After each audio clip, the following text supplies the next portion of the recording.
Hi, I'm Miss Kristen of the Oosterhout Free Library.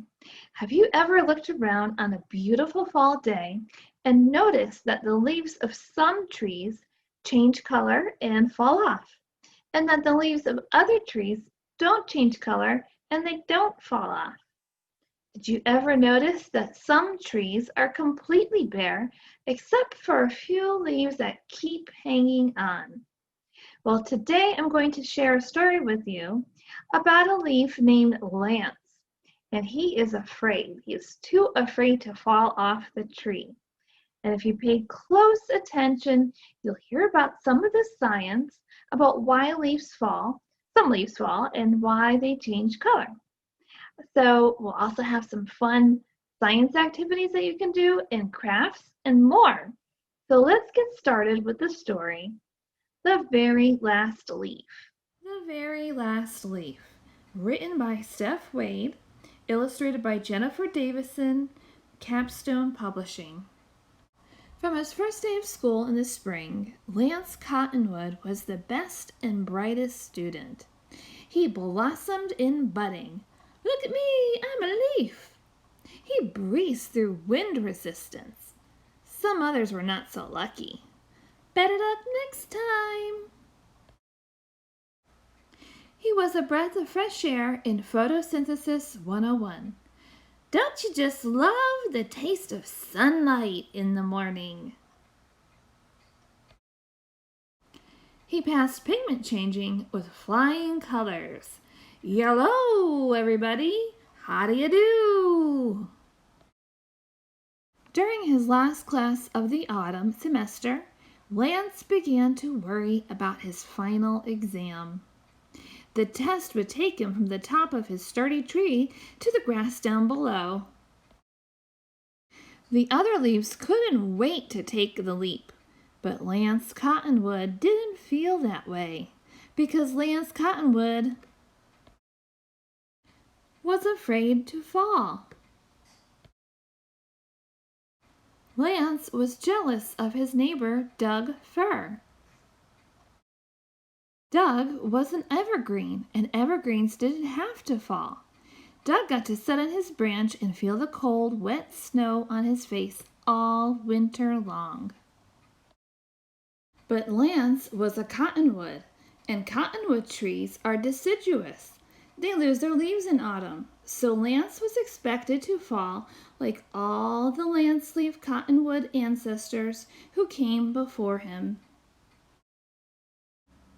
When autumn arrived, one by one other students let go and floated to the ground below. But Lance was comfortable at the top, and that was where he would stay. No one expected him to be scared, so Lance made up excuse after excuse. Saving the best for last. Ladies first. I have a bit of a cough today. But Lance couldn't trick them for long. As leaf after leaf passed the final test, they started to talk. He's a scaredy leaf. I guess he's not good at everything. He's too yellow to be evergreen. Cold days turned into colder nights, and Lance decided he was going to beat the odds. He would stay on his tree all winter, just like Doug. It looks like we're going to be best friends. By the end of the week, Lance was the only one left on the tree. Lance's teacher knew he was worried, but she also knew he would be okay. It's okay to be scared, Lance. I'm here to help you through this. Lance thought about why he was scared. He was terrified of landing in a gutter, or getting stuck on a windshield, or worst of all, falling where the dog did his business. Yuck. After talking about his worries, Lance felt a little better. And when he looked down again, things didn't look so bad. Some kids had made a leaf pile to jump into. Other kids were collecting leaves for crafts. Lance's friends were happy. They were safe, and they looked like they were having fun. Lance knew it was time to take the leap. His teacher assured him he could do it. He was one of the hardest working students in class. The other students cheered him on from down below. And they were right. He could do it. He worked hard, he studied hard, and he knew his stuff. Lance loved Doug, but Lance wasn't an evergreen and never would be. So Lance looked below, he took a deep breath, and with stem quivering, he let go.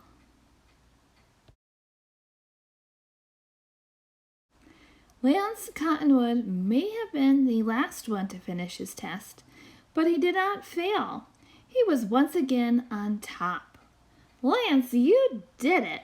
The gang's all here. And here's his progress report. In his classes, budding. Each leaf is expected to grow from a small bulb-like projection on a branch into a leaf.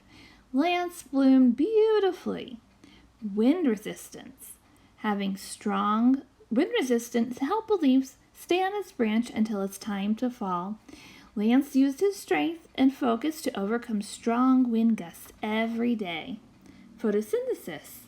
In this process, a plant uses sunlight to create its own food, chlorophyll, which is the dark green cells in leaves.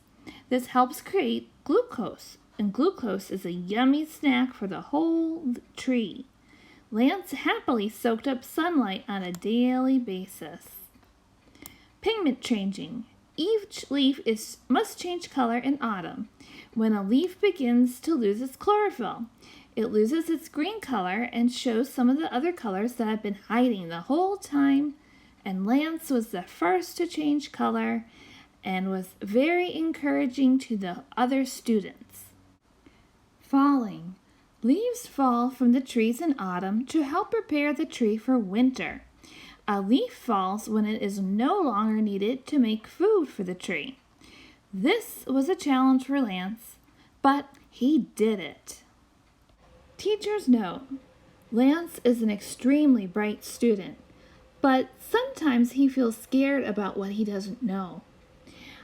By creating a plan and facing his fears, Lance passed his final exam with flying colors. The end.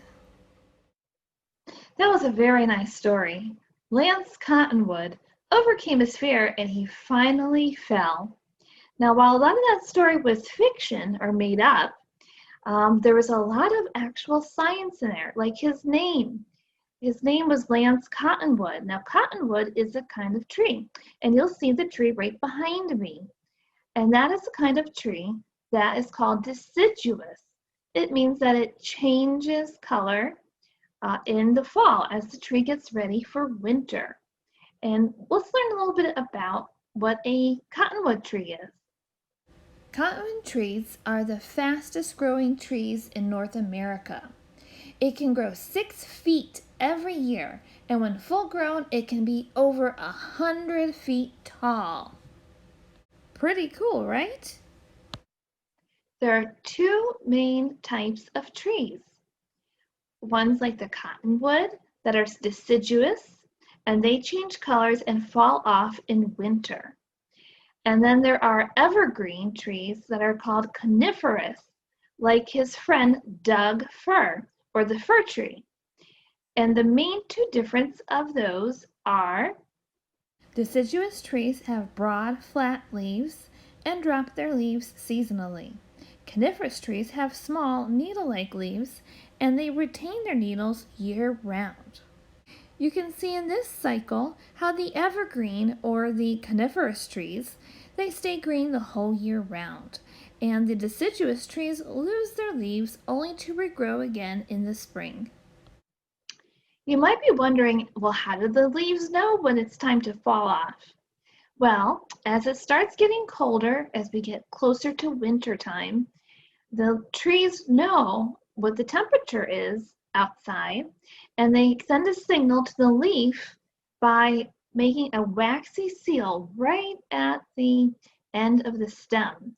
And this helps protect the tree during the long, cold winter. And so then the leaves will fall off.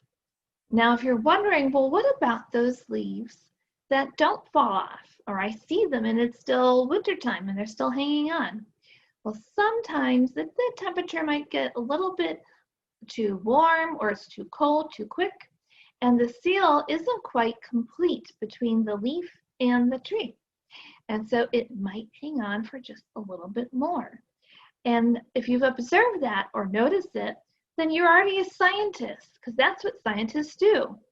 So the next thing that you're going to do is a fun activity that you can do using scientific skills, and it's a little bit of a craft too. So let's take a closer look at this activity where you can record your observations of a tree that you have in your own backyard. So you're going to find a deciduous tree, that's a tree that's leaves change colors and fall off, in your backyard, and you're going to make an observation and record it. So you're going to draw a tree or use the pattern that we're going to provide, and you are going to draw where the leaves are. Maybe you could even make a prediction on which leaves might be the last to drop and when that tree will be bare. So you're going to keep observing the tree. Update your observation as it gets closer to winter. Are there any leaves left on your tree? Where are they? You can add to your illustration or you can make a new one. You can use the pattern in this description box below, or you can just draw your own tree. There are lots of fun activities that you can do with leaves, just like the kids did in the story. You can do leaf rubbings, where you find a dry leaf, place it under some paper, and see the wonderful work of art that's created. Or create your own work of art using leaves that you find on the ground. And I'll also include a link to this pattern in the description box below. Keep exploring the beautiful wonders of fall. Have fun. See you next time.